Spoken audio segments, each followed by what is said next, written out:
নমস্কার বন্ধুরা, আজকে আপনাদের সঙ্গে টমেটো আলু দিয়ে দারুণ একটি স্ন্যাক্স রেসিপি শেয়ার করব। এইরকম ভাবে সকালে বা সন্ধ্যার টিফিনে আপনারা বানিয়ে খেয়ে দেখুন, একদিন খেলে স্বাদ মুখে লেগে থাকবে। আর দেখুন এই স্ন্যাক্সগুলো কতটা ক্রিস্পি হয়েছে। কিভাবে তৈরি করেছি চলুন তাহলে দেখে নেওয়া যাক। প্রথমে আমি এই স্ন্যাক্সগুলো তৈরি করার জন্য একটা বড় সাইজের কাঁচা আলু নিয়ে নিলাম। আমি এখানে আলুটা একটু বড় দেখে নিয়েছি, আপনারা যদি ছোট আলু নেন তাহলে 2 থেকে 3টে আলু নিয়ে নেবেন। এখন আলুটাকে ভালো করে ছিলকা তুলে ধুয়ে নিয়েছি, তারপর এরকম একটা গ্রেটার দিয়ে আলুটাকে গ্রেট করে নিলাম। এখন এই আলুগুলোকে খুব ভালো করে ধুয়ে নিতে হবে, কারণ আলুর মধ্যে কিন্তু অনেকটা পরিমাণ স্টার্চ থাকে। আর আপনারা এরকম একটা ছাঁকনির মধ্যে আলুটাকে ছেঁকে নেবেন। এখন 2টো টমেটো নিয়ে নিলাম, আর টমেটোটাকে আমি এরকম রাফ করে কেটে নিচ্ছি। এখন এই টমেটোগুলোকে একটা মিক্সিতে নিয়ে নিচ্ছি। খুব ভালো করে টমেটোটাকে পেস্ট করে নিতে হবে। আর টমেটোগুলোকে কাটার আগে ভালো করে ধুয়ে নিয়েছিলাম। এখন চুলার মধ্যে একটা কড়াই বসিয়ে 1 টিস্পুন দিয়ে দিলাম সাদা তেল। তারপর দিয়ে দেব অল্প একটু আস্ত জিরে, প্রায় 1 চামচের মতো আস্ত জিরে দিয়ে দিলাম। এখন এই ফোড়নটাকে ভালো করে ভেজে নেব। দিয়ে দিচ্ছি 1 টিস্পুন গ্রেট করে রাখা রসুন। রসুনটাকে আপনারা চাইলে থেতো করেও দিতে পারবেন বা পেস্ট করেও দিতে পারবেন। এখন খুব ভালো করে রসুনটা ভেজে নিয়েছি, তারপর ঝাল বুঝে দিয়ে দিলাম কাঁচা লঙ্কা কুচি। এখানে আমি 2টো কাঁচা পাকা লঙ্কা কুচি করে কেটে দিয়ে দিলাম, আর গ্রেট করে রাখা আলুটাও দিয়ে দিলাম। আর আলু থেকে কিন্তু পুরোপুরি জলটা একদম ঝরে গেছে। এখন 1/2 টিস্পুন দিয়ে দিলাম হলুদের গুঁড়ো, 1/2 টিস্পুন দিয়ে দিলাম নুন। নুনের পরিমাণটা আপনাদের টেস্ট বুঝে দিয়ে দেবেন। এখন খুব ভালো করে হলুদ আর নুন মিশিয়ে নিচ্ছি।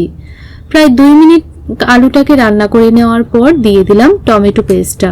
আর আপনারা টমেটো পেস্টটাকে খুব ভালো করে কিন্তু পেস্ট করে নেবেন, একদমই যেন দানা ভাব না থাকে।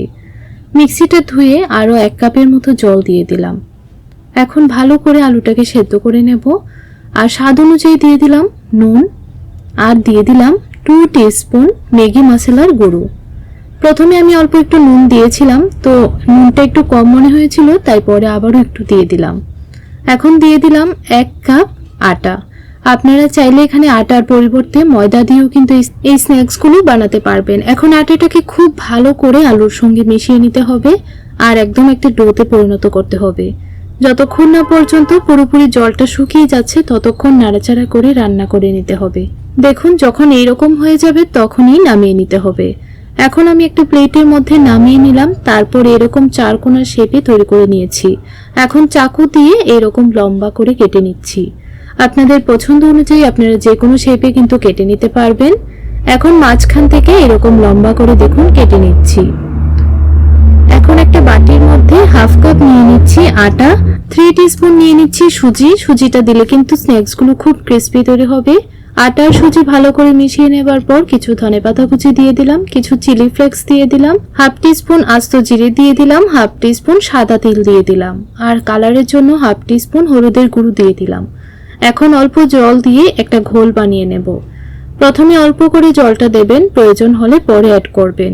ঘোলটা যেন খুব বেশি পাতলাও না হয়, আবার খুব বেশি যেন ভারীও না হয়, ঠিক এইরকম করে কিন্তু বানিয়ে নিতে হবে। এখন এই মিশ্রণটার মধ্যে এক একটা স্ন্যাক্স খুব ভালো করে এপিট ওপিট লাগিয়ে ডাইরেক্ট তেলের মধ্যে দিয়ে দিতে হবে। আগে থেকেই কড়াইয়ের মধ্যে পরিমাণ মতো তেল ভালো করে গরম করে নিয়েছিলাম। ভালো করে ঘোলটার মধ্যে ডিপ করে তেলের মধ্যে দিয়ে দিলাম। সবগুলো স্ন্যাক্স একসঙ্গে ভাজা যাবে না, তাই 2 থেকে 3টে বেছে স্ন্যাক্সগুলো ভেজে নেব। তো দেখুন যখনই দেখবেন একটা পিঠ এরকম হালকা কালার চলে এসেছে তখনই উল্টিয়ে দেবেন। আর যখন এগুলো ভাজবেন তখন গ্যাসের ফ্লেমটা লো টু মিডিয়ামের মধ্যে রেখে ভাজবেন। তাহলে দেখবেন এই স্ন্যাক্সগুলো খুব মুচমুচে তৈরি হবে, কালারটাও ভীষণ সুন্দর আসবে। তো দেখুন বন্ধুরা কত সুন্দর একটা কালার চলে এসেছে। এইভাবে কাঁচা আলু আর টমেটো দিয়ে একদিন হলো বাড়িতে স্ন্যাক্সগুলো বানিয়ে খাবেন। খেয়ে কেমন লাগলো কমেন্ট করে জানাতে একদমই ভুলবেন না। আর রেসিপিটি দেখে যদি একটু উপকৃত হয়ে থাকেন তাহলে লাইক শেয়ার সাবস্ক্রাইব করে আমার পাশে থাকবেন। দেখুন তেল ছেঁকে নামিয়ে নিলাম সবগুলো স্ন্যাক্স। অল্প একটু সসের সঙ্গে সার্ভ করে নিলাম। আর কতটা মুচমুচে হয়েছে দেখুন, ওপরটা একদম মুচমুচে হয় আর ভেতরটা একদমই সফট। তাহলে বন্ধুরা আজ এই পর্যন্তই, দেখা হবে পরবর্তী ভিডিওতে। ততক্ষণ আপনারা ভালো থাকবেন, সুস্থ থাকবেন।